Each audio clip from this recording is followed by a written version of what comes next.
was amazing because generally when you start to renovate something, you don't need the children around. It's just a technical part. This project put together the technical part and the beneficiary.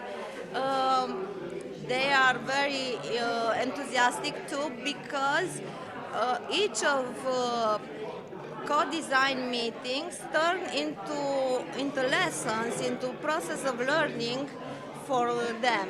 They learn about saving energy, about safe seismic, about how to design a building, about how to when they will be adult, how to buy a house. Yeah. You know, Yeah.